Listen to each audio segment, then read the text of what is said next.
présentation PowerPoint, ça ne sera pas très long, il y a quelques diapos. Donc, on parle aujourd'hui du biblioscope. Qu'est-ce que c'est et comment l'utiliser? Premièrement, chose très importante que je me dois de signaler, c'est qu'il ne faut jamais regarder le soleil avec cet instrument-là. Jamais, au grand jamais, il ne faut pas pointer le soleil avec ça. Sans ça, ça pourrait endommager, premièrement, les yeux de ceux qui regardent. Là, même de regarder pendant un quart de seconde, ça pourrait causer des dommages permanents aux yeux.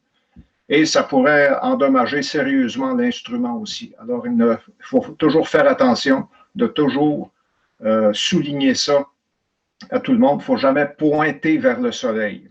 D'accord? Deuxièmement, comment ça se transporte cet instrument-là? Ben, c'est très facile, c'est pas lourd, ça se fait facilement. Et puis, on a ici la position idéale pour le transporter. C'est vraiment facile de transporter ça de cette façon-là. C'est pas pesant. Et puis, l'image à droite montre comment transporter dans l'auto, c'est-à-dire qu'on l'installe sur le siège en arrière avec la ceinture de sécurité, ça ne bouge pas et c'est facile à faire. Donc, tout le monde est capable de faire ça. Les principales composantes de ça, on va y revenir dans quelques instants. Sur une surface solide, très important, les principales parties, ce sont, bien évidemment, le gros capuchon. Et ça ici, c'est quand je parlais tantôt du capuchon secondaire, là, ça c'est le capuchon principal, puis ça c'est le capuchon pour regarder la Lune. Donc quand on regarde la Lune, on met ça ici comme ça, c'est comme ça qu'on l'utilise. D'accord? Donc ce capuchon-là, je pense qu'il est jaune sur vos télescopes aussi, là. Ce capuchon-là, on le laisse là pour le remiser. Quand on regarde la Lune, on l'enlève comme ça. Et quand on veut regarder, je ne sais pas, des planètes ou si on veut regarder des amas d'étoiles, ben on l'enlève complètement. On voit à l'intérieur, dans le fond, vous voyez le miroir principal. Et ici, ce qui est noir, là, c'est derrière ça, c'est le miroir secondaire. C'est le petit miroir qui est à angle que je vous montrais tantôt. Donc, on peut mettre les doigts ici. Là, il n'y a pas de problème, mais il ne faudrait pas aller mettre les doigts sur le miroir dans le fond ou sur le petit qui est ici. Là. Donc, les capuchons, on les remise là-dedans. Il y a un deuxième capuchon ici sur l'oculaire. Ici, je n'ai pas de fil, là, mais sur le vote, il y a un fil. Donc, on enlève le capuchon de l'oculaire. On peut le remiser dans la boîte aussi pour ne pas le perdre. Et ici, dans la boîte, vous allez voir qu'il y a une petite lampe de poche. C'est une lampe frontale. La lampe frontale, elle est faite pour être utilisée surtout avec la lumière rouge. Bon, pourquoi la lumière rouge? C'est parce que quand nos yeux sont habitués à l'extérieur, quand il fait noir dehors, puis quand on sort jouer avec le télescope, ben, nos yeux s'habituent à voir dans le noir. Hein. Vous avez sûrement remarqué si vous allez 15 minutes dehors, vos yeux s'habituent à la noirceur. Le problème, c'est que si on allume une lampe de poche blanche, puis on regarde une carte ou on regarde un document, ben, nos yeux vont s'habituer à cette lumière intense-là, puis on se tourne de bord, puis là, on constate que nos yeux ne sont pas réhabitués. Ça prend une quinzaine de minutes avant que nos yeux soient parfaitement habitués. Le truc, c'est d'utiliser une lumière rouge. Une lumière rouge n'affecte pas notre vision de nuit. Donc, si on veut éclairer une carte, on l'éclaire avec une lumière rouge. C'est pour ça qu'on a mis une là. Et puis, c'est pour ça qu'il y a une lumière rouge, qu'il y a une lampe comme ça qui permet d'observer nos documents. Donc, la lampe de poche, c'est fait. Bon, autrement, ici, on a le tube optique. Ici, pour bouger le télescope selon cet axe-là, ça peut être, normalement, si on le déplace, ça ne devrait pas bouger par la suite.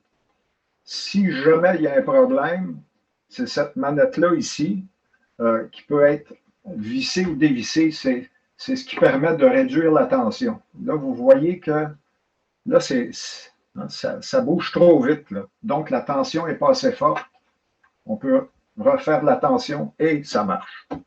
C'est vraiment pas compliqué. Bon, par la suite, qu'est-ce qu'il y a? le miroir du télescope dont je vous parlais, le miroir parabolique, c'est celui-ci. Vous voyez qu'on a la surface de verre ici. La partie argentée n'est pas de ce côté-là. Donc, on peut mettre les doigts ici. Ça, c'est pas grave. C'est de l'autre côté du miroir qu'il y a la surface argentée qu'il ne faut pas toucher.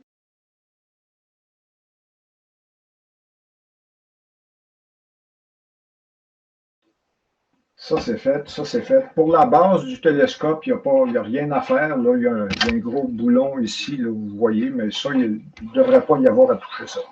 Il ne devrait pas y avoir de problème à tourner le télescope. Il n'y a pas vraiment de résistance majeure. Ça se tourne avec un doigt. Il n'y a pas de problème de ce côté-là.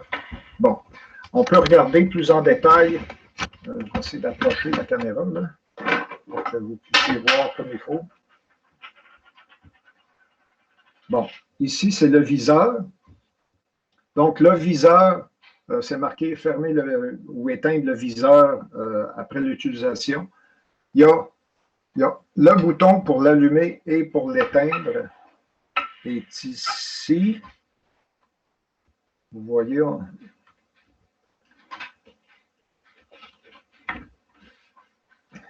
comme ça, vous le voyez un peu plus. C'est le bouton où il y a un point orange dessus. Là. Donc, il s'agit de le démarrer un peu comme ça.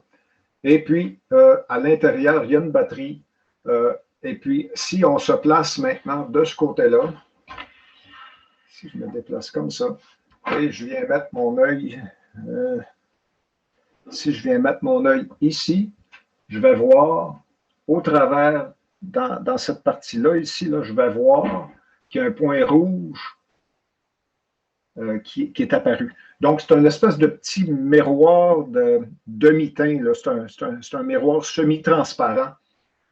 Et puis, il y a une diode qui envoie un rayon lumineux dessus. Puis c'est ce qui permet, le viseur est aligné avec le tube principal. L'avantage du viseur, c'est qu'il y a un champ de vision qui est très grand, alors que le télescope, lui, ben, il voit seulement qu'une petite partie du ciel. Alors, quand on veut pointer quelque chose dans le ciel, c'est beaucoup, beaucoup plus facile d'utiliser le viseur. Donc, on met le point rouge en déplaçant comme ça le télescope, on met le point rouge en direction de l'objet qu'on veut observer, puis par la suite, on vient regarder dans l'oculaire principal ici, et puis parce que les deux sont alignés, ben, dans l'oculaire, on va voir l'objet en question. Le viseur ici, là je vais l'éteindre parce que j'en ai pas besoin, mais le viseur, c'est peut-être une des choses la plus fragile puis la plus facile de s'accrocher dans le télescope. Et si le viseur n'est pas aligné avec le télescope principal, ben, ça va être moins agréable de l'utiliser. Hein. Les gens vont pointer le point rouge sur la Lune, ils vont regarder ici, puis ils ne verront pas la Lune. Bon, ça veut dire que les deux sont désalignés un par rapport à l'autre. Et puis, malheureusement, c'est fait comme ça, là, mais c'est peut-être facile de s'accrocher dedans. Puis si on donne une tape dessus, c'est certain que ça va être désaxé. Là. Les deux ne seront plus axés de la même façon. Bon, c'est pour ça qu'il y a un bouton qui est ici en dessous. Là. Normalement, il y a un ruban noir par-dessus. Ça ici, ça permet de déplacer ou d'aligner le télescope avec ça. Ce bouton-là, puis il y en a un autre ici vers l'avant. Il y a un bouton ici en avant, et puis il y a un bouton en dessous qui permettent de faire l'ajustement. Normalement, ça ne devrait pas se faire à chaque fois. Là. Une fois qu'on a visé là-dedans, bon, on a visé la Lune, bravo. On regarde ici, on voit la Lune. L'autre chose à faire, l'autre chose à constater, c'est que sur l'oculaire, c'est un oculaire zoom. Donc, on peut tourner ici la partie, puis vous allez voir qu'il y a sur le pourtour de l'oculaire, ici, c'est marqué 24 mm, 18 mm, 12 et 8 mm. Donc, ça varie de 8 à 24 mm. Le grossissement le moins important, c'est 24 mm. Quand on commence à observer avec le grossissement le moins fort, le moins puissant, c'est-à-dire à 24. On le tourne jusqu'à ce que ce soit 24. Il y a un petit triangle ici. Et puis vis-à-vis, si je mets le 24 vis-à-vis, ça c'est le grossissement le moins puissant. Puis quand on tourne, ça ici, c'est le grossissement le plus puissant. C'est aussi simple que ça. Donc on commence à regarder avec le grossissement le moins puissant. Et puis on fait la mise au point en tournant ce bouton-là ici. Ça fait monter et descendre l'oculaire. Donc, on fait la mise au point comme ça. On peut garder nos lunettes. Ça, c'est le confort de l'utilisateur. Si l'utilisateur pense que ça va mieux avec des lunettes, il peut garder les lunettes, il n'y a pas de problème. Sinon, il les enlève là, et puis il fait la mise au point.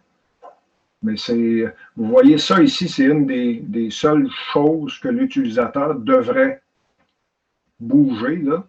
Tourner ça et tourner l'oculaire. C'est tout. Je ne me rappelais pas, mais ils sont marqués ici. Donc, la puissance de l'oculaire, à 8 mm, le grossissement, c'est de 56 fois. À 24 mm, c'est 19 fois. Donc, vous avez ici les grossissements. Et les champs de vision en degrés. Quand on a terminé, on éteint le viseur, on remet le capuchon sur l'oculaire. On prend ça ici, on met ça là-dessus. Et voilà, c'est fini. Pour le remiser, ben, ça peut être comme ça ou comme ça, ça ne change rien. C'est pareil. On peut se mettre les doigts dessus. Il y a une carte de la Lune ici, où on peut voir les principaux objets à regarder sur la Lune. Puis de la même façon, si vous prenez des jumelles au travers de la fenêtre, bon, ben oui, ça marche là, pour regarder des oiseaux, des histoires de même. Mais au niveau de la qualité optique, il n'y a rien qui rend. Moins on a de surface optique, mieux que c'est. OK. Fait qu'en toute saison, c'est toujours préférable d'être à l'extérieur. Oui, mais on peut le faire de l'intérieur, ça ne cause pas de problème. Ah oui, l'autre chose que je voulais dire, c'est que souvent, en tout cas, je me fais souvent poser la question, c'est que est-ce que je peux prendre des photos au travers de ce que je vois? Bien, la réponse est oui. Ce qu'on peut faire, c'est qu'on le démarre, on démarre la caméra, évidemment, on enlève le bouchon, et puis on peut placer ici le téléphone cellulaire dessus, et puis quand on va voir apparaître la Lune ou un objet, on peut prendre une photo. Oui, ça marche, ça marche. C'est pas toujours facile, là, parce que vous allez voir qu'il faut jouer un petit peu, là, puis trouver la caméra, puis le bon emplacement. Mais il y en a qui ont réussi à faire des photos assez étonnantes de cratères de la Lune avec ça. Là, on peut voir les lunes de Jupiter, on peut voir les anneaux de Saturne, même de cette façon-là. C'est aussi simple que ça.